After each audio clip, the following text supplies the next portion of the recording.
when you were in Eastman, you were playing some jazz clubs. You were starting to play some jazz clubs. Were you prior to that getting experience playing jazz? Were you did you know who Prez and Bird? Were you listening to these people, or were you completely immersed in classical before that, if I may? Okay, that's about 9 questions. I'll pick the top one, and I'm going to get them. I was completely immersed in being a classical player, and I was determined to be a musician who earned his living playing in orchestras.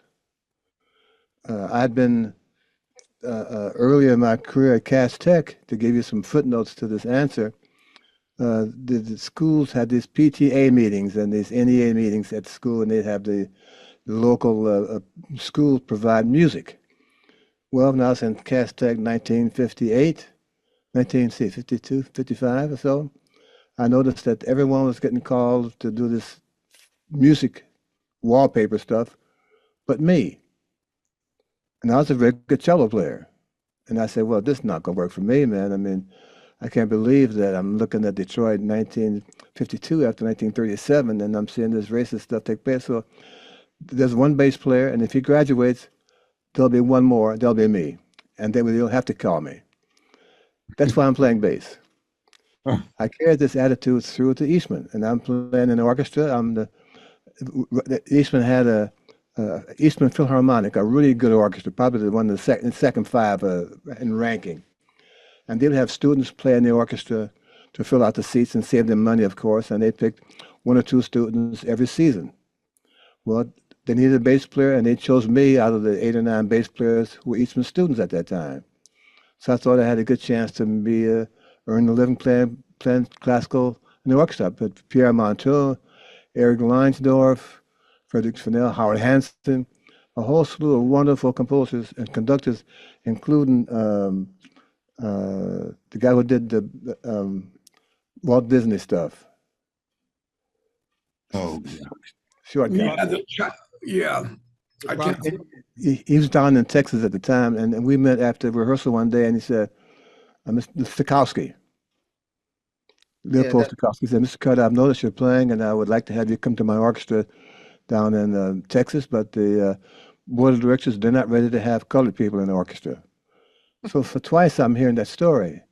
In the meantime, like you suggested earlier in your question, I was making these gigs as a house bass player at the Ridgecrest Inn with Joe Close, who ultimately went out to Seattle to play with Ernestine Anderson, and Don Manning, the local drummer. So I was working on weekends, 2 gigs and 2 sets a night, and getting up at 8 a.m. theory classes. Okay, that's part of the process. But I was playing opposite all these jazz bands, and these bass players said, well, look, you're like a pretty good player. You should come to New York, because New York needs a good bass player. Well, after being rebuffed again for my classical wishes and my classical desires, I graduated in June 1959, packed up a bag and my belongings. My wife and I moved to New York, August 1959, and I joined Chico Hamilton mid-September as a jazz player. Fantastic. I was going to join as a cellist, but Wyatt Bull Ruther, retired or decided to go back to Seattle when they got to New York. And I got to New York the day he made that decision. Chico said, well, can you play bass as well? I said, Chico, come on. And here I am. So Ron, how did you meet Chico Hamilton? I watched your documentary last night. I really loved it, man. Thank you. Just a wonderful, wonderful account of, your journey. It's beautiful, man. So Chico Hamilton, that's pretty cool. How did you meet him, and how'd that get going? Well, they had a concert at the time. They were doing a program called Jazz for Moderns, a big package show that toured around. They played in the Eastman Theater this particular spring of my senior semester at school. It had Maynard Ferguson's band with Wayne Shorter playing saxophone, and Slade Hampton, Landry Henderson Ross, Dave Brubeck had a group on there, and Miles had a group on there, Chico Hamilton. So after the sound check, I went with some friends, and the friends were telling guys, because Chico at the time, Nat Gershwin playing cello with him. And they let Chico know that there was this black guy at school who played cello too. So Chico said, let me meet him.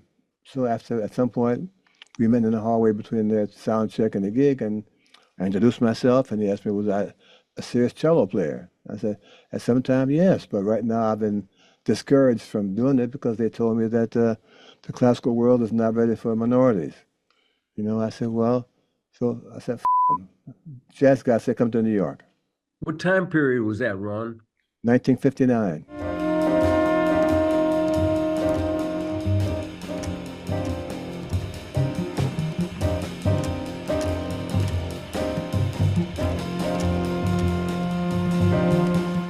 Some of those Gevorgyan records that you played on are some of my favorites, and with Chico and Victor Pantoja, Willie Bobo, those records, really, really wonderful. In fact, I named a group that I have called Spellbinder after that music. Yeah. Willie Bobo got lost in the crowd of drummers, but boy, he really played timbales and really played.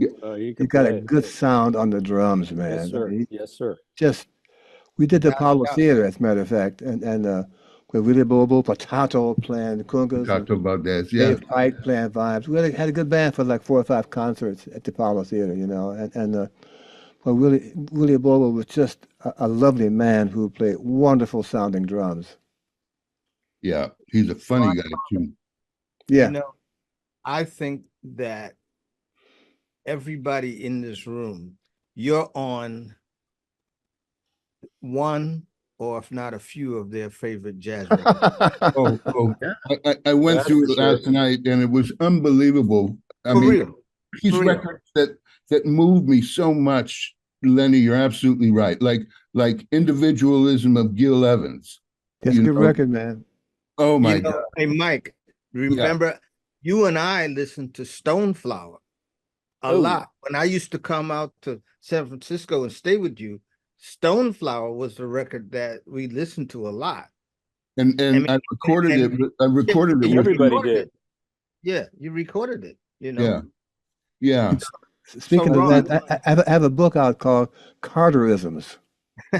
And this book details me how I influenced Brazilian bossa nova bass players so that now they all playing kind of like I do, you know?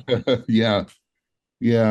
I mean, your life, Ron, is nice record, man. I got it out there on my box now.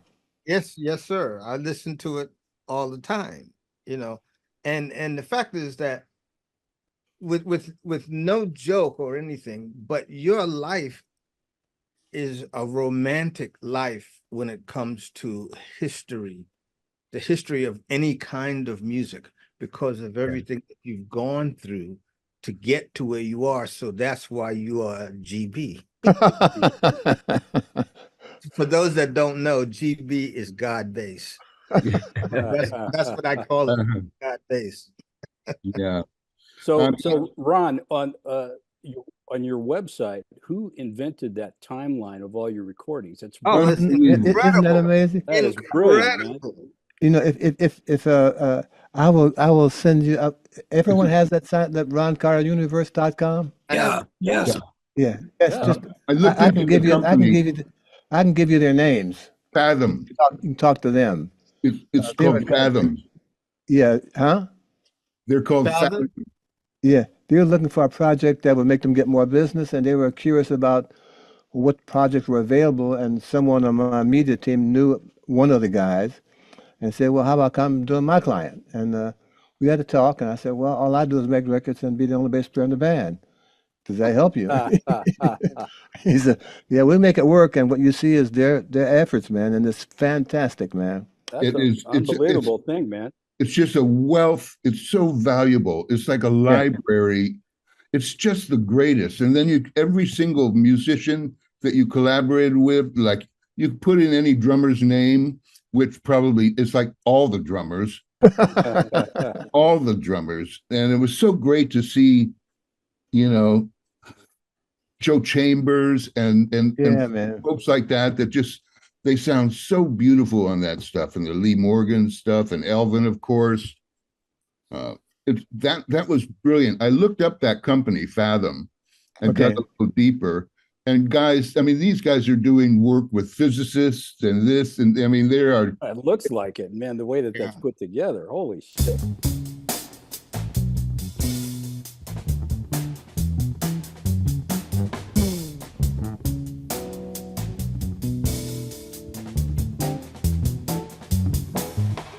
Ron, I didn't know that we were on 20 records together. Oh, wow. It's Me neither, unbelievable. Lenny. I looked Wow. at it today. 20 records. 20. But, you know, I must say, you know, the second record that I did, it was with Ron. I've been playing with Ron Carter since 1970. And man, I mean, I gotta say, honestly, man, you've championed me, Ron, and you've done projects with me. And that's been really, really special to have someone that you consider to be an icon to actually come and champion what it is that you do. That kind of makes it worthwhile to do what it is that you do. And the fact is that you've been someone that I've trusted all my musical life. And that trust is the highest dynamic that we could have in society. Absolutely. Thank you. Absolutely, yeah, man. For real. Yeah, man. So you guys did Red Clay, right? Yes. Yeah, and green Okay, clay. I want to and hear maroon- and I maroon want to clay. hear. I want to hear about it from Ron. Oh, Let's yeah. hear some The stories, bass drum man. story. Everybody know this story? If not, have a seat. It's a good one. We all meet at Rudy Van Gelder's studio, which is a lovely place in Rudy's kingdom.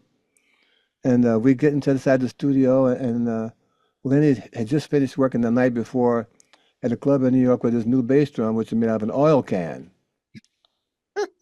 And he's but very I had excited. used it. No, I had man, used wait, Lenny, tell me the story, man. He's very excited about not only is he out at Rudy's, which was the king place to be in New York at making records, because Rudy's set the standard. He had Joe Henderson, he had Freddie Hubbard, he had me. I mean, all the guys he worshipped. He's on this date. We all get to the studio and get set up, you know, and we get a little sound check. And Rudy comes out and says, "Lenny, I can't get a sound on that drum. Can we?" Lenny says, "No, I'm playing this drum today because it's important to me." So Rudy puts his gloves back on and walks quietly back into his booth and says, "Okay, take 1,735 and a half or something like that." And we tried again, and Rudy's starting to turn the color of Mike's background, which is a nice maroon. and so we go out. This goes on 2 or 3 times. The third time, Rudy comes out and says, "Look, if that bass drum is still here, we're not recording." So we took a break, and I said, "Lenny, let's just go outside and talk this through, you know." She said, yeah, I'm not letting you go outside, you know. Had to have a seat out there. I said, "Lenny, this is an important date for you. It's an important date for Freddie because he's kind of got he's on the line for making an important project now. If you really want to make this date, you can't make it with your bass drum. Rudy has a set, but you don't like the look. It got a palm tree on the front and something like that. But horrible. But it's the sound of the bass drum that he gets in all the records. You want that sound? Do you want to be on the record? You got to use that bass drum. Otherwise, we're all going home, and Rudy means it. So he trudges back. I'm trudging. He trudges back in like this, you know, head down, looking a little bit. This is the animated version. Yeah, this is cute. Yeah, and so Rudy moves that bass drum out of the side. He brings us out there with the palm trees and stuff on it, you know, and then, Right, exactly. so the first tune that he wants to do is a Red Clay with no bass part. He says, now we're settling to making a record. He says, well, can you make a Ron? What? I said, what? He said, can you make a bass part for this tune? I said, what's the tune, Freddie? So he goes to the piano and plugs a little thing. I said, make an intro to this. I said, Jesus Christ, Lenny, come on. Help me. I feel like James Brown. Help me, you know? He said, okay, well, Freddie, let's get this done. So I pick up the electric bass and go into this line. Do-go-do-do, do-go-do-do, do-go-do, do-go-do, do-go-do. That was the intro for the tune, ultimately. That's like the second take, and what you heard is the third take on the record. Wow. Ah. With a real bass drum. Not a steel drum. it was a moonlit lake that was on the bass drum. I've seen that drum, that big old bass drum. Yeah, yeah, you've seen Yeah. that drum. It's like, and it sounded like you're knocking on a door.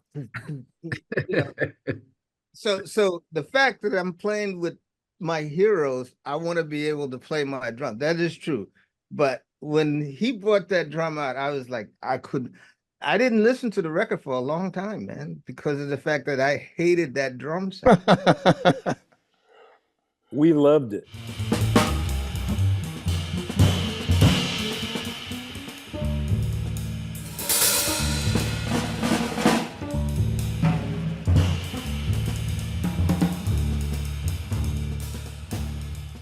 You've been teaching for how many years now? Since 1960, 60 years. Wow, 60 years. Can you talk with us about your perspective about being a professional musician? Period.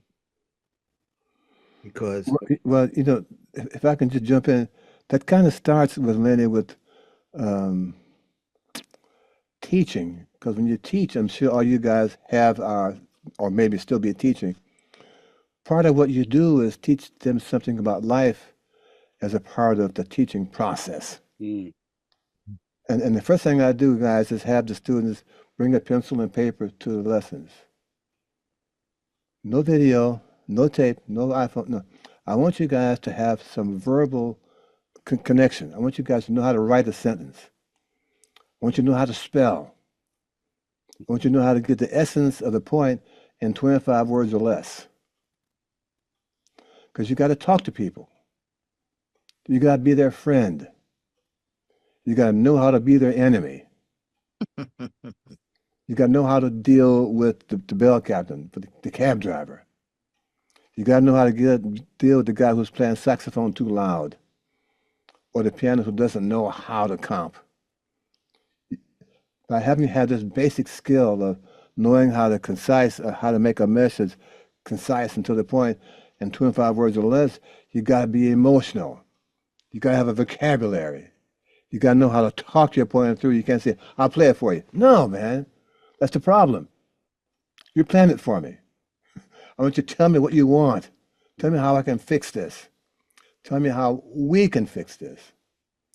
If you translate that to getting on the bus and you get on the bus and there's a scene taking place, how can you ease the pressure? How can you be a guy? How can you be in the band? Not a part of the band. How can you be in the band? You know what that means? I'm in the band.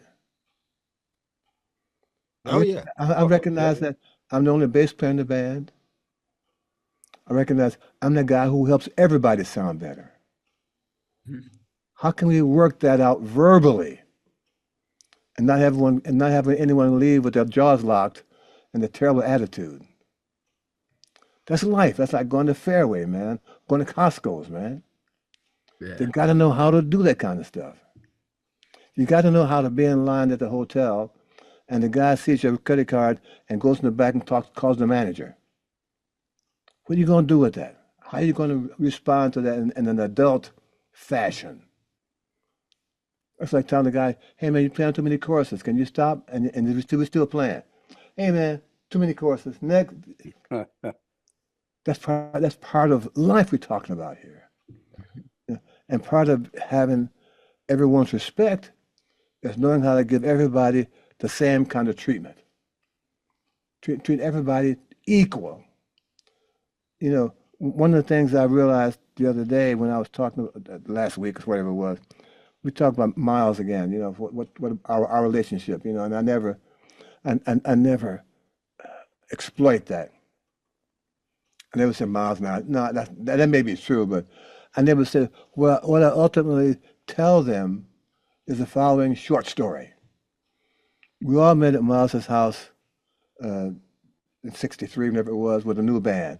Tony and Herbie were replacing Harold Mabern and Frank Butler, who made the last record we were on, and Jimmy Cobb, of course. You know, We couldn't get to Miles's house, man. Lenny had been there. We played 2 or 3 minutes or so, and Miles goes upstairs to listen to something else. He said, "Hey, Ron, you're in charge." And no one said a word. No one said, "You in charge?" No one said, "Man, this motherfucker basically, you in what?" Dude, that's what happened. Wow. So that was our relationship, and it started before, but that nailed my position in the band. We said, "Okay, hey Ron, you're in charge." He disappeared. The story was he was upstairs hearing the band. That may be true. He may have been outside sitting in the back cooking barbecue. I don't know, but he put the band on notice that when he wasn't there, I'm in charge. Bunch of strangers. I hadn't played with Herbie one time. Maybe I knew who Tony was.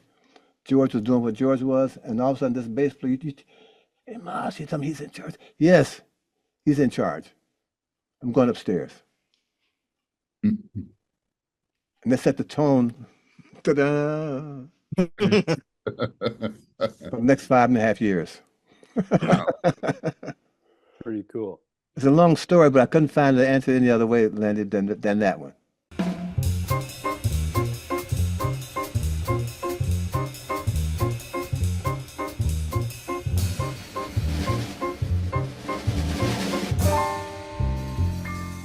So Ron, when you guys finally started, you actually started playing together. Yeah. Like, what were the initial rehearsals or sessions like? I mean, you guys obviously incredible team of players, man, and you guys made some fabulous music. What was that period where you're learning about each other and building your vibe and all that stuff? How did that go? Well, 2 things. David, we had maybe 2 rehearsals in 5.5 years. The last one was when he was fooling around with the electric shit, He got something for his horn, and he's learned how to work it. So he plugged it in. He said, "Ron, how'd that sound?" I said, "Man, call Bill Barber. He's a tuba player. What the you know with that stuff, man? Get out of here." The other rehearsal when he was just starting to learn the library, just the general, introducing Wayne's music to the band. But those are rehearsals we had. Wow.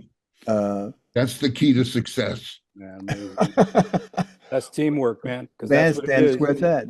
You got a team.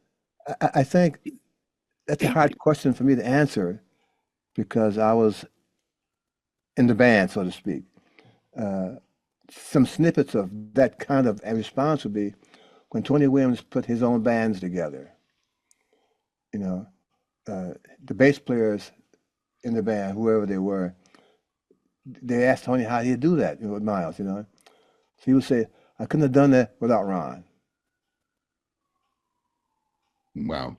If you would talk to Wayne, bless his heart, or Herbie at some point, they would tell you that whenever they were not sure where they were, they would look at me and I would tell them where I was on the bandstand. I heard this F sharp, here's the bridge. Right. We're going to tag for a while. Okay, I'm going to play these changes for the tag. I'm not sure where they're going, but that's what I'm doing. And here's one. Bam. Right. And for 5.5 years, they trusted my judgment. I may have missed it once in 1968, but fuck them. Yeah. But they trusted me to do this because I was in charge of the band, according to Miles Davis, 5 years earlier. Yeah. One of the things we trusted each other, guys, was that we would try. I use my example as we were a 5-piece experimental band, and we were in the laboratory, and Miles was the head chemist. Every night he'd bring in a different assortment of chemicals, and our job was to put something together to make it work. He had no idea what the result was going to be. We weren't really sure. It was supposed to work because we were playing it. I think one of the reasons he waited to come in on the tunes because he wasn't sure what we were going to do next. He didn't want to be out there fooling around like this, coming out. Having said that, if you ever watch any of those shows, either live or video, When he played, he would disappear. But he always came back right. There's stuff going on, man. You know, Herbie was doing what he's doing. I'm playing sometimes quarter note, sometimes not. Tony was doing that. But he always came in at the right time of the tune. Yeah. He never came in wrong, man. Not in all those years. Not in all that stuff we were playing. We were fooling, trying to find things to do with the same old library. He never came in too early or too late. But clearly he had one ear on the music, and this is what he was doing. But he's listened to the tune we were playing on the stage. He's following the form. He's following the changes. And the only way he could do that is someone in the band is doing that for him. Someone's doing it for the band. Right. I was the guy. I didn't play. I'm getting better at that stuff, man. I learned something the other day. I said, oh, well, if I do this, that's better for you. All right, got it, got that. You wait till tomorrow comes, you hear it again somewhere else. That kind of stuff. But I will say, one of the reasons we were able to do that, guys, is that we had a small library. We had a library of 6 tunes. Wow. And every night, the first tune was always Autumn Leaves. Somewhere was So What. Somewhere was Milestones. Somewhere was My Funny Valentine. Somewhere was the theme Longer Than Usual. And we would find ways to make these songs interesting for us.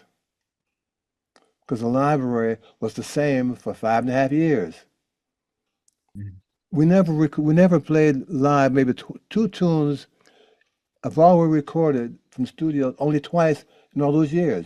Maybe Footprints one time and maybe Ride one time. We played that library that we grew up with for all those years. And our solution was to make those songs develop in a fashion that allowed us to keep developing those songs for a period of time, in this case for over 5.5 years. Wow. Amazing. So what was it like working with such a young Tony Williams and watching where his mind went on the drums? He was young in that he was underage at the time. And he wouldn't go, he couldn't get into the club without me. I was designated his escort, his adult friend. He was just 18 or so around that time, and New York State was 20 or 21 before you go into the bar. You know, of course, that never happened with people who had fake IDs, but he couldn't get in there unless I was ready to go in the bar. So already I had him by the throat. But he was very mature at 17. He never took the drums. He always took the drums seriously. He always understood the choices he was having. And he was in an environment that allowed him to make these choices, mistakes and all. He wasn't punished for, okay, man, no drum solos tonight, or whatever the punishment would be for a drummer who doesn't do what the average leader wants, or whatever the band leader feels that the band needs. We all understood that we were all looking for a direction. Fortunately for us, the 3 of us were looking for a direction together. It may not have been the same direction, but we were looking for a direction. As it turned out, it was a pretty valuable one. Boy, that's for But sure. again, I would say, Tony, that bass drum is almost an A. And because it's almost an A, it's wiping out every note I played from A on down. Can you fix that, MF? She said, well, why, Ron? I said, because I want to hear it. I play really good down there, man, but you're wiping it out. Oh, wow. Yeah, Tony, come on. I'm the only guy playing bass in this band for the next chorus. It's just me. Help me out here, brother, man. And once he understood the implications of that for everybody else in the band, Right. not just me. Yeah. He quickly did it, and that was a case closed. You know? Yeah. It's just knowing everybody personally, really who they are, listening all the time. Yes, Your they helped story him. your story reminded me of my experience with Wayne Shorter and Joe dropping a weather report. You never did this every night. You did the same type. Library. you said the same title, but it was always just different. You had a beginning, a middle, and an end, and everything in between was what was at the moment, you know? Yeah, yeah. I lived out in Oakland in the Bay Area at the time that you guys were making all those records with Miles. And each record we would wait for, it was like when we used to watch the old serials on TV, Flash Gordon, like each record, what a brand new universe and a way of looking at music. And we couldn't wait. Miles Smiles and the one after that, we started with Four and More and My Funny Valentine, whatever. And each record meant so much to us, and we would listen to, me and Paul Jackson, all the cats out there, we listened to every note that everybody played, and it affected my playing till this very day. So wow. Thank you from the bottom of my heart, sir. Thank you.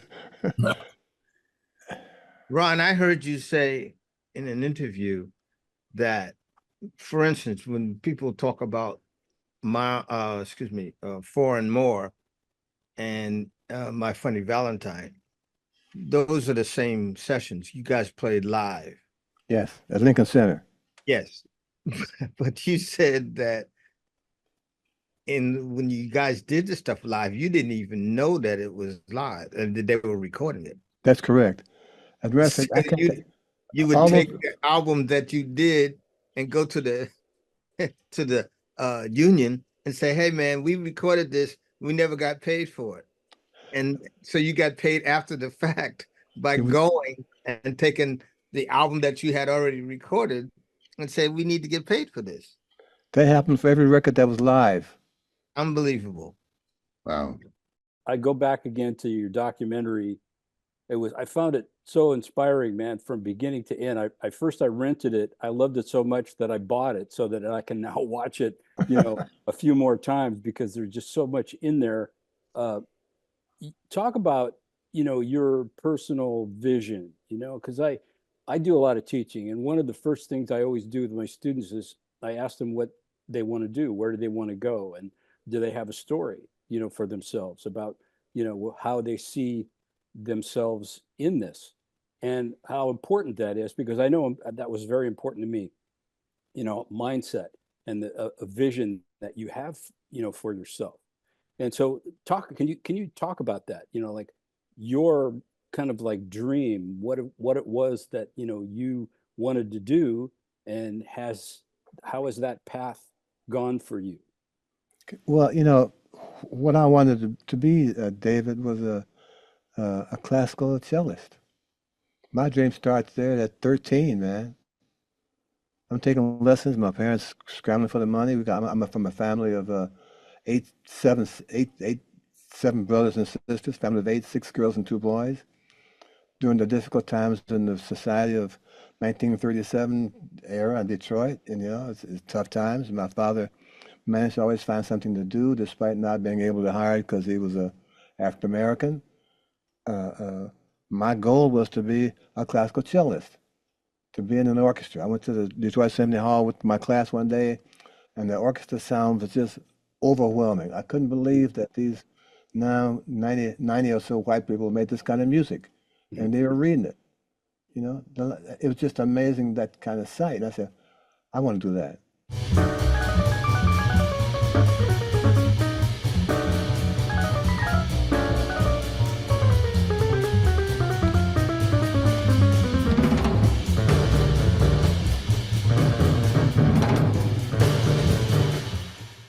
Yeah, so hopefully he's going to quit and rejoin.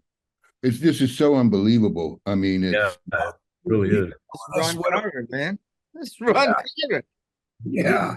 His life, yeah, his music, and it's so romantic. Heard that. To hear him talk about his Really. life, because if you think about jazz musician, and like as a kid, you go up and say, "Oh man, I'd love to be able to do." See, this is his life, man. Yeah. I've known him since I was 20 years old. I've seen I watched that video I watched it twice in the last 2 days trying to prep for this, but I still know what to ask him because what do you ask a guy like Ron Carter? I wrote down stuff so that I would have some questions because it's so stunning, man. I mean, look how excited we are over this. I mean, he's gone. He left the room, and we're all going, "Oh, how cool is this?" Right, I know. The more I go through that See the look on all those kids' faces when he was in the class. I mean, all those kids was like they all like had this gleam, like holy shit. I know. Hey, it's the same one we got. Yeah, right, exactly. Yeah, this is a good one because there's so much. For me, go ahead. I'm sorry. No, but there's so much history in just his conversation. I had him come into my class at NYU. Oh, wow. And, like, man, they were just like, all he has to do is talk. All he has to do is talk. Yeah. I'm going through that timeline, and it's like the history of my life, Yeah, of course. I mean, all the Airto records that, I studied and so much. I mean, all the CTI stuff, George Benson and the Elvins. It's unbelievable. I realized that's the question that I'm going to ask him when he comes back. Yeah, there's a certain thing that I'm going to ask him about that. One, too. You know what though? I was just thinking. I think for all of us here, that band, I speak for myself, had a huge hand in shaping my career. Miles Davis and Ron Carter, Monty Williams, and if I played with Herbie, that would still be true because like every record was like a brand new universe of new ideas and new inspiration. Every record they changed history with every record kept shaping. Yes, sir. I know. I mean, like Miles in the Sky when that came, that was revolutionary. I mean, it was More and More is still one of my very favorites, man. More and More. I mean, holy. More and More. I used to get up at 8 a.m. when my parents left for work, and I have that on a reel to reel, and I'd work on that intro of Tony's, right? On 4? Slow speed, 4 and More. Yeah. 4. On the 4. I mean, I'm feeling it's like when the Beatles came out with the record, right? I mean, it was like that, but this world. You're right, Mike. It was like, but now I realize the depth and vastness of his contribution. Yeah. And now you know it because you're older and you've been able to use that aesthetic. You've been able to take that and stack it up against a whole lot of other kind of records that you listen to. Yeah. And then you say, man, that really still resonates with me because of what I know now. Yeah. Absolutely, man. Oh, hell yes. It's really, really. He's in the Guinness World Book of Records, like 2,500 recording sessions or some kind of ridiculous number. I mean, amazing, man. Yeah. Every decade from the 60s until now, he has done significant recordings all the way through, all the way up until now. Hello? Yes. I mean, and what is really special for me is that, like, when I started to make records and try to produce records, I would call him and he would come right away. And wow. He would play. Okay, here he is again.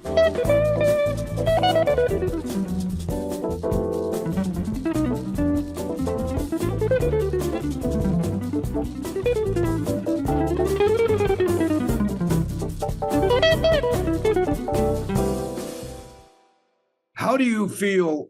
What is your understanding about, and especially, let's say, a bass player? I know, excluding the drummer for a moment, if we can, I don't know if that's even possible, about when playing swing, playing on top, playing behind, or any of that, or do you just put it where you feel it and that's that? Or how do you have to divide the time if the guy's behind or ahead of you? How do you, if I may, how do you deal with that, sir? Well, I feel if you're talking about beats, we call it's a metronome just for a moment, beats. Okay. between this click and this click, there's a space. Agreed? Yep. Yeah. Now, my job, Mike, is to make this space stay the same because that's what the band leader counted it off. I don't play on top of this space. I don't do like this. I don't do like this. This is the space that's allowed for each beat according to the band leader's personality, the night tempo for the night. My job, Mike, is to make this space stay the same. Now I may do a lot of stuff in between this space, but I'm still here in this space. Yeah. And I'm not going to let any drummer, none personal, present company included, make me make this space this or this. Or this. Understood. Thank you. Okay. You know, a lot of kids ask that, do I play on top of the beat? I said, man, that costs more money. You know, you play behind the beat? No, I want to wear the same shirt 2 nights in a row. No, this is the beat, guys.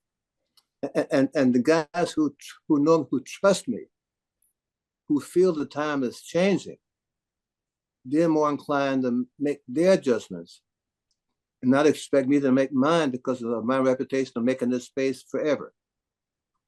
Now, I trust him. You know, this is Mark. This is the space, Mike. That doesn't change until the tune is over. You know, one of my students asked me about Junior Mance, who's a wonderful piano player who's gone.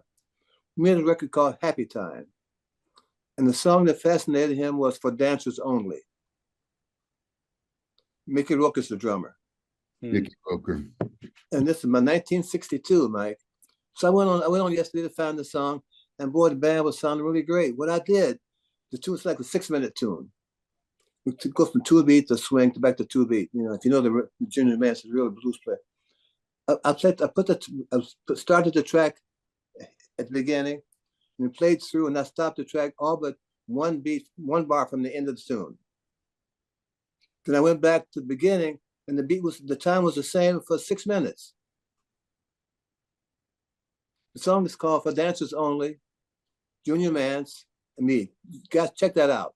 Okay. Mance, and just check out the time for 6 minutes of playing 2 beat to 4 beat to whatever I was doing back in '62 before I understood what it was, and that it worked. Just see how good the time was.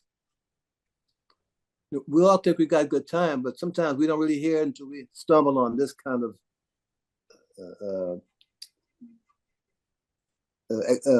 experiment.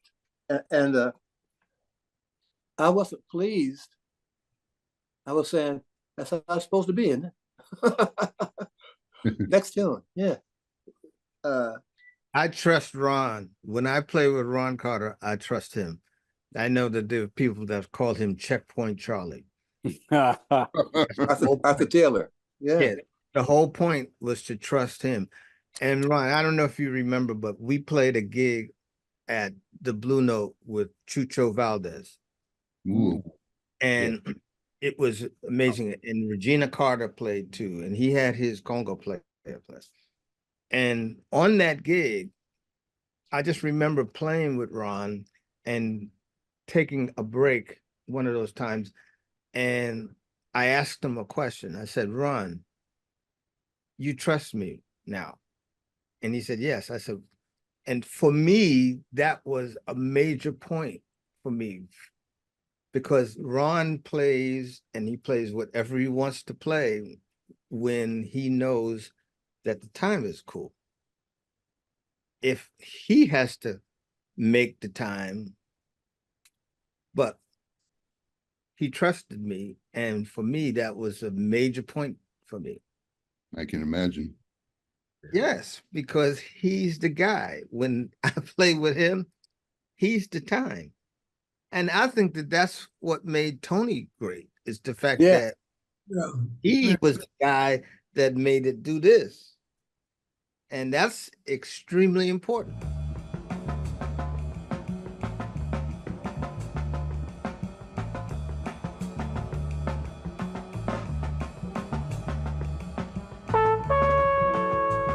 Elvin Jones. Yeah. Mhm. Now, there are two records for me in my trajectory of listening to the music that inspired me and gave me direction. Speak No Evil Mm. and the McCoy record, The real McCoy. Real McCoy. Now, I heard Elvin play 1,000 times. I would train and whatever else. But you and Elvin had a different thing. I hadn't heard Elvin play like that. Only on those two records did he play like that. And it was pretty amazing that, I mean, but me just speaking of what you did with me and for me, I could see that happening with Elvin too now. And I listened to those two records and he plays totally different on those records than any of the records that he played on. Can you talk about that? Well, I think these kind of topics are a little difficult because to answer the question specifically, I have to say someone didn't do their job and I'm boosting me above is doing the job. And I'm not really there. I'm not sure how to form the right words that make it not come out like that. But the difference between Elvin then and on the ones you speak of, the bass player is all the difference in the world. Yeah. I had a great sound, man, on those records. I know that I was playing a different kind of notes than Elvin was used to hearing. And I was definitely marking the time because Elvin sometimes he never found one. He never came out on one on his hits. That was okay. I mean, I played with guys who always come out one, but you miss it. I'm not missing it, man. This is one. I don't care where you think it is, brother. I missed it once in 1968. Never again. Here's one.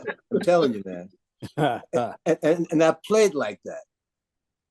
And Elvin understood that, gee whiz, this guy's not playing like Jimmy or he's not playing with anybody else. He's playing like him. I said, yeah, Elvin, I'm telling you where it is, man. These notes, man, listen to my line. And Elvin only wants to play good music, man. Right. He's not interested in none of the other stuff. He wants to play good music. And he understood that this guy can make that more easy than somebody else. And we had a great. Let me footnote this, guys.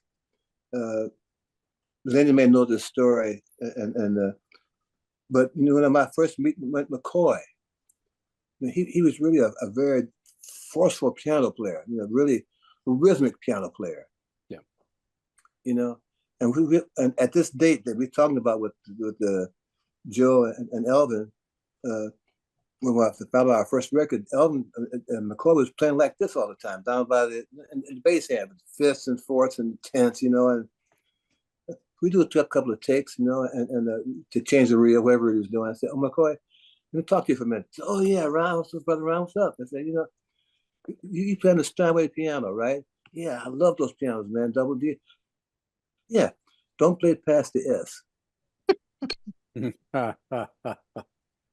Interesting. And he said, "Oh." And for 40 years, that was our story. Hey, Ron, I'm not playing past the S yet. That's good. And on those records, you know, he's not down here so much anymore on those records because it just didn't feel so heavy, and let me be the heavy, so to speak, heavy part of the sonic thing of the band. 2 points. Elvin's bass drum sound even different because he wasn't competing with the left hand of the fifths and the fourths McCoy played down here. They're competing with Elvin's bass drum sound, pitch. The moment he lightened up, Elvin's pitch drum, that drum sounded different, man. And he played differently, Right.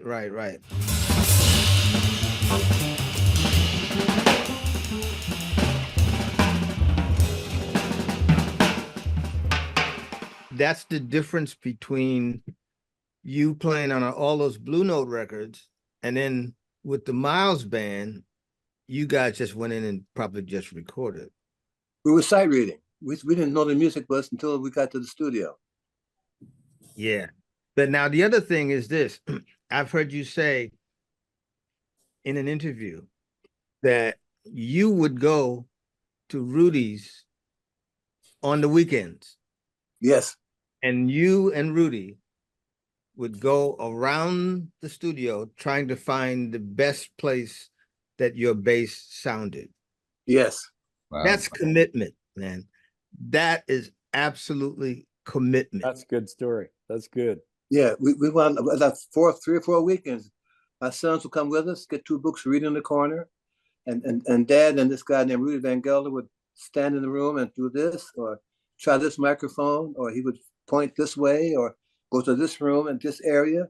Yeah, for like 3 or 4 times, man. And we finally decided what was the best way for Rudy. For Rudy, not me. Right. The best Right. place for Rudy to record the sound of my bass. Right. But see, that's commitment. That's a whole nother issue, Ron, is that, you know, you have a sound that is your sound, but Yeah.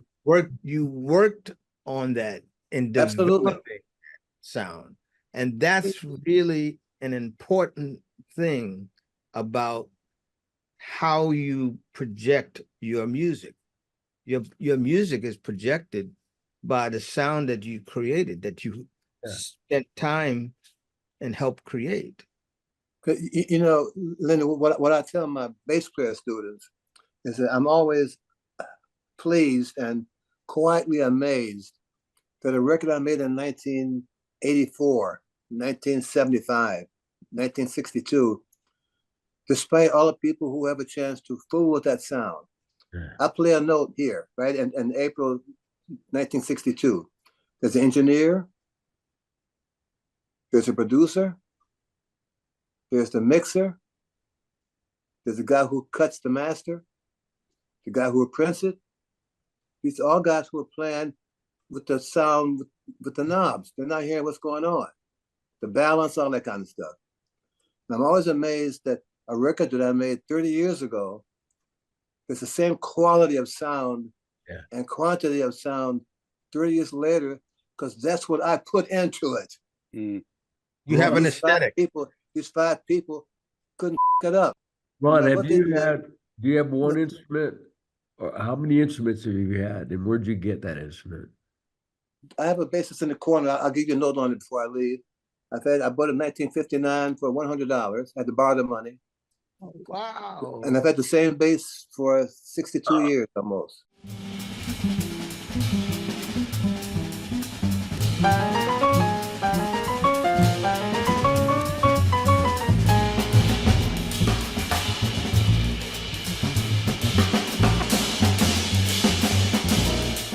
What you played on the original Freedom Jazz Dance is one of my favorite bass lines of all time. Yeah, man. We had a good time with that. Eddie Harris, man. All time, baby. All time. You know, that was, you know, because of where it falls. I mean, you've had some iconic bass lines that have made records. I mean, like your bass line has made that record, and how we remember that record is your bass line. Yeah, You know, true. something simple as playing a different end on the blues with Sugar. Yeah. Oh, You know, I mean, like those kinds. I mean, and compared to what on First Take, Roberta Flack, yeah. Roberta Flack's record, man. Come on, yo. Yeah. You know, Yeah. We went doing a Standard Turntine date, and we've been playing blues all day. Stanley gets in that zone, and he just kind of stops. So he did this tune called Sugar, you know, and we done that. I said, Stanley, yeah, Ron, I'm not playing that C chord on the end anymore today. He said, why? I said, Stanley, I can't tell. I hear other notes, man. He said, well, find one. Okay, Stanley, to do this tape. You know, A flat. What? Yes, A flat. And it works, and it's a great, it made a nice record for him. yeah, it was No, that's fantastic. excellent. Man. that was Bill Kay on drums. Yeah. Yeah, man, what a hook you cats had. That sugar is standard for swinging in an alley, if I may. You know, Stanley brings that kind of concept to the music, man. That's what he does. Yeah. I feel the same way about the Gil Evans tune Las Vegas Tango. Yeah. Now it's Elvin, but it's all that bass is like a mother's cradle. It's just unbelievable. I've listened to that song in a hotel overlooking Las Vegas at night with that thing just playing on speakers, thinking like, this is the soundtrack. I mean, this is, and you made Elvin play in a way because of that bass that was so like sensual and loping, but it was the saddest piece in the world, you know. It was and those harmonies. In fact, I recorded that tune on one of my records because of you and Elvin. Yeah, it's so beautiful, man. One of my all-time favorites, and probably my all-time favorite drum and bass hookup, nasty, funky groove, is Gingerbread Boy on Miles Smiles. That's some of the deepest I've ever heard in my life, man. What was going on there? You know, yeah, sir. Yes, sir. You know, it was too fast, man. Okay, I wasn't there, but I got the effect. But it was just like, I think that one track had a huge impact on Actual Proof, even though I didn't play the same kind of stuff. It, that door for me, you know. Yeah, I think if I remember it, on Herbie's solo, I'm playing in B major for a whole chorus, and he still plays B flat. You know, and it worked pretty good because everyone was hearing it, but it didn't stun them.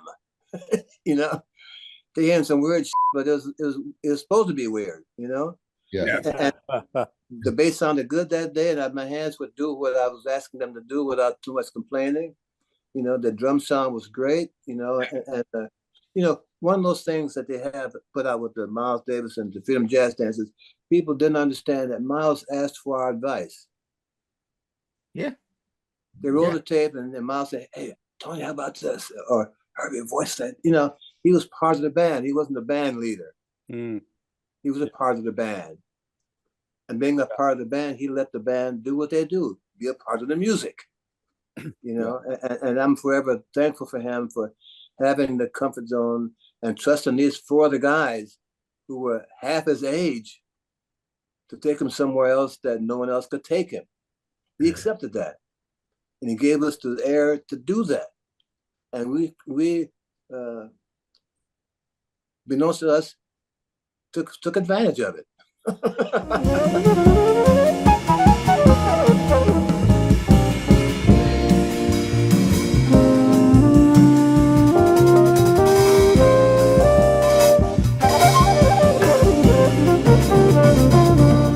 Ron, I don't want to let you go, man, without asking you. I always ask this to everybody because I just think it's an important part of what we do. You know, the behind the scenes stuff, practice, about practicing, like maybe what you, maybe personally, your view on it, how you approach that, you know, to maintain what you do, to learn new things, and what you teach your students about practice. You know, your views on that, please. Okay, one of the reasons, David, why I asked them to write these notes down, I want them to read the notes before every time they practice. These notes written in their hand with their language skills, it makes them hear what we wrote at the lesson in their house a week later, or a day later, or a month later. It forces them to focus on what did my teacher ask me to do for this lesson, whenever that was. Because it's in their hands, it's in their verbal abilities. It's here. It's not here. I want it up here. Yep. And that's practicing is not jamming. I got this book. I saw that. Yeah. It has etudes. It has scales, arpeggios. Everything involved with changes. I practice that so I can know where are these notes I hear. And if I'm in the wrong place, how can I find them gracefully? Do you use that today? Yes, you're still using absolutely. it. Yeah, cool. I have to. It's even more important today, David, because when I'm going on these tours, I did a tour in November, 12 concerts in 15 days. That means, David, 12 different basses. Oh, Yeah. 12. This helps me work that through. Yeah. Got it. wow. That's amazing. Yeah. You know, that you talk about the notebook, you know, making notes like that. One of the things I do with my students that I found really effective is I'll tell them, you know, let's put together a notebook of your musical ideas, and you can compose any idea that you want, write it down in as much detail as you can, 10 of them. It could be anything that you're thinking about. Just write it down in as much detail as you understand. And then when we meet again, I want you to teach those things to me so that you can get, it helps them to get an idea that they have something within them as well. Because I have a lot of people say, well, where's the room for me in this? You know, there's all these great players out there, but they don't really understand this is handwriting, man. This is like your art. You're developing something, and that you can have something just as valid as the next person. You just have to start going within yourself and bring that out. So that's really valuable. All the writing down, man. I agree with that. Wow. I have to think about how to do that. Mine is a little bit different, and I'm asking them to literally write on paper verbally what we talk about. Yes. Yes. You know, not so much the physical notes themselves or the music, which is a part of it as well. But I want them to understand that this verbal instruction, that's how we pass along the music to ourselves and to these guys over here.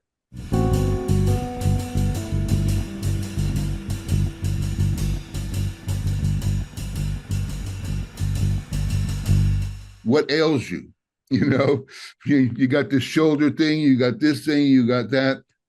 But your longevity is another ball game. And I wanted to ask you, how do you deal? Do you have arthritis or anything and how you deal with that at your age and still being so active? A couple of things, Mike. You know, I've been a half-ass athlete for a very long time. You know, I played good basketball. I played like a good baseball player way back when I was early teenagers. You know, and as I got busy, of course, I could do fewer of those things because I didn't have the time to do that, or the space.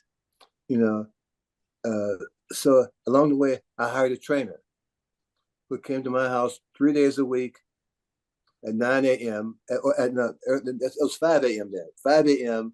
for an hour, 3 days a week. Now that means I'm doing 3 shows a night, getting home at 1:30. Wow. Well, he's got to see me at 5 o'clock, so I'm up at 4:45 getting dressed, do my workout stuff in my house for this trainer. I've been doing that, man, since 64, 65, unless I was traveling, you know? Yep. I've always eaten good, man. I've never eaten trash. I'd rather not eat than eat a meal that's not good for me. And I have done that a lot of times, man. Good for you. Yeah. You know, I'm not a vegetarian. I'm not a vegan. I'm not I just know what good food is. Yep. And if you eat good vegetables, good quality food. I'm not a fan or a visitor to Mickey D's and KC. No, that's what they. I'm not. And, you know, I'll miss a meal, so I know it's not good for me. You know, I tell my kids, now you're traveling, you gotta remember 3 things. Get a good breakfast in the morning, because that may be the only meal of the day. Yeah. After the gig, go home at night and get some sleep, because it may be the only quiet piece you're going to have for the rest of the day. And number 3, don't fuck around with drugs. Amen. Amen to that. Yeah. I mean, you're obviously a testament to that. Yeah. I always feel this about our friend here, David Garibaldi. You probably don't know, but David got hit by a train some years ago. Wow. And he did the work to make himself back physically to, be at the highest level and still touring with Tower Power. To me, it's just such an inspiration. I mean, that kind of hard. Man. David, I never met the bass player in your band. I knew who he was, and he left the concert, and I'm sorry to get you. One of the many guys who I'm sorry I knew who they were, but either my schedule was not available, or I didn't know how to reach those guys, and they were shy, and I'm more shy than they were. But I never got a chance to hear him, just to meet him, because he would play some incredible rhythms, man, incredible sound. Yeah, he was really something, man. Special guy, man. Yeah, he just had kind of a radar. I called it radar because when he wasn't playing the bass, he wasn't playing the bass. He could care less about it. He didn't study. He just played very intuitively, and he kind of had his own thing. Like the way he'd move his hand on the neck of the bass. He didn't know about positioning or anything like that.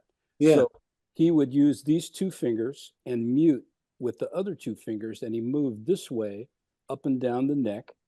And then he had a piece of foam. This is when I first met him. He had a piece of foam that he stuck underneath the strings. Yeah, to deaden it. To deaden it, so because he didn't know how to stop the sustain of the bass. Yeah. So that gave him the sound of like a bass drum. And so, but with tone. And so he was like radar. He could match the drummer's time, man. And he wasn't going anyplace. And he was That's amazing, man. A really brilliant player, Yeah. Sound like Wilbur Ware. Wilbur Ware never owned a bass. Oh, wow. He'd always borrow a bass. and sound incredible, man. Yeah. One of the things also about Rocco, what I thought was really stunning, when we first started playing together, I would make recordings of rehearsals. And I noticed from listening that when I would play on my hi-hat, he'd play very tight staccato sound. And then when I'd play on the ride cymbal and everything was more wide, open, more legato, he would play more open tones. And it was this back and forth. So you could tell that he was listening and he was relating to the sound that he was hearing and then adjusting and changing. And I asked him, I said, Rocco, do you know that you're doing this? I explained to him what I was hearing. He says, well, I just think that that's what I should do. He didn't go to school for that. He's hearing it and he's relating to those sounds. I mean, it was incredible. That's the way that he was. That's the way. That's amazing, man. It's just stunning, Yeah, absolutely so. And you heard it every night. Yeah. That's what's stunning.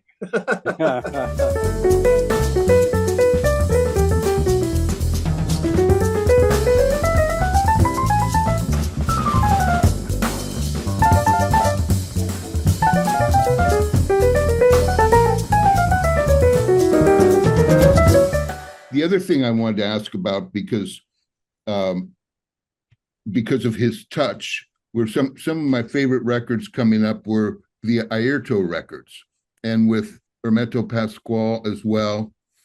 But Artur as a drummer was very different. His touch was very different than the other drummers on the scene, like using a flat ride and stuff like that. Are there any impressions that you could give us about playing with that kind of drummer? And that was real serious Brazilian stuff as well. Yeah. Well, Artur's hands were really very soft, despite playing all the heavy percussion stuff. And I think that softness of his skin made the drum sound not bounce anywhere. I don't know how to say that. I played with Candido, David, for a lot of gigs in the early 60s. And he would tape his fingers up every night, man, all 5 of them, on both hands. And not only did that not make them split, but it made them not sound so pointed. It made the sound not so this. Because this cotton padding, this taping he had, it deadened some of the sound because it wasn't so forceful. Artur, when he would play the percussion, his hands were soft, because he didn't do it all the time. He would play shakers and stuff like, he wasn't really playing the drums as we speak of drums. I think because he had a different touch, it allowed him to get more melodies out of the percussion because one was not overwhelming the other sound. The little bells he would play, you know, and the little shakers he would play. They were the delicacies. That's what made him famous for. He was an average percussion drummer, but he was a much better percussionist because he understood the sounds of these various instruments he began to have. Yep. And when he went to the drums, he still playing with that delicate sound of the drum. Right. Because they're going to overwhelm whoever's playing percussion in this place. He understood that. Right. I think he didn't understand it like we talk about understanding. You know, he just knew that that's the way the percussion is supposed to sound when somebody's playing drums. And his ego wouldn't allow him to do anything but that. Yeah. That was fantastic because he could do drums, he could wipe out everybody, man. You know, Elvin, you know, I can name other guys, Ronnie Barrage, they just kind of, yeah, that's what that is.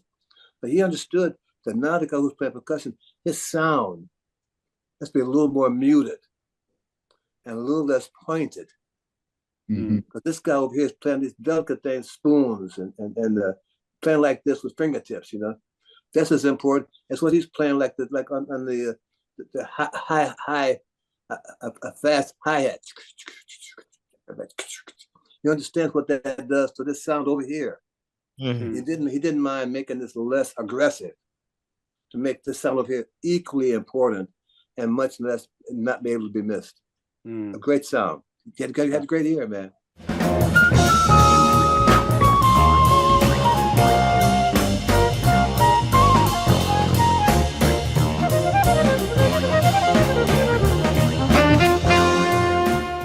But was the James Brown thing, that must have been fun, right? Yeah, well, you know, he had a big hit called "It's a Man's World" at the time. Okay. And the orchestra had an orchestra behind him, you know. Yeah. And I was playing in the orchestra. But you know, the footnote to that story, Mike, is that he was working at the Latin Casino. It was in Jersey, it's near not far from Newark. It's like an hour from New York City. And he had 4 nights at the Latin Casino with his band, 2 drummers, and then the string section, you know.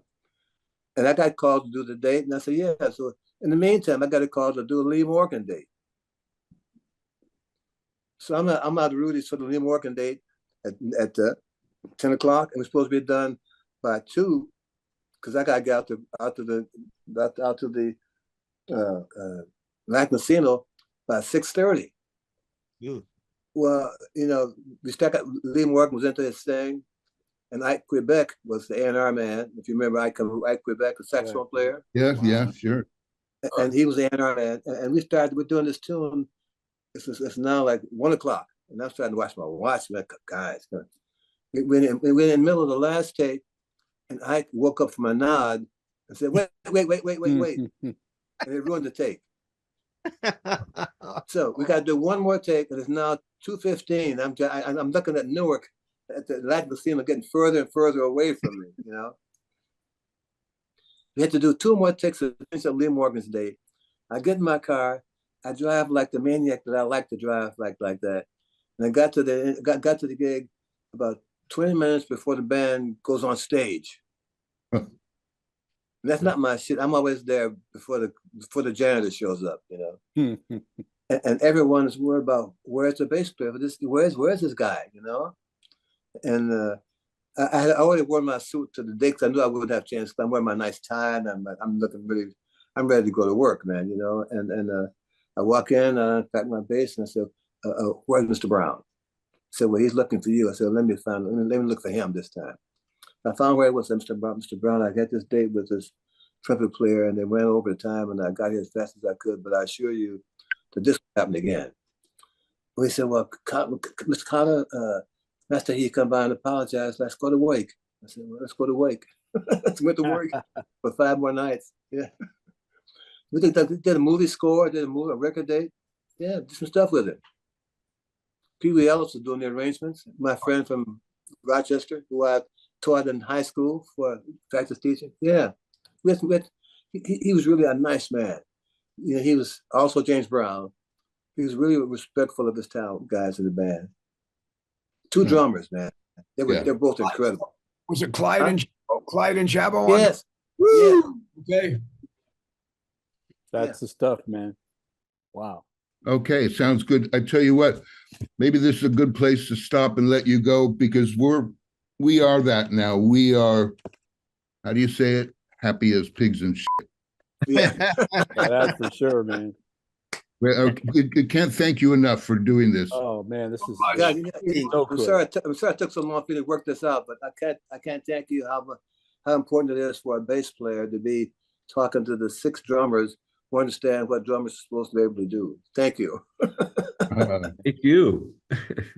Yeah. Thank you so much, Ron. Thank you, guys. Love you. All right. Peace. All right. Yes, sir. Much respect, you. Ron. Ciao. Bye.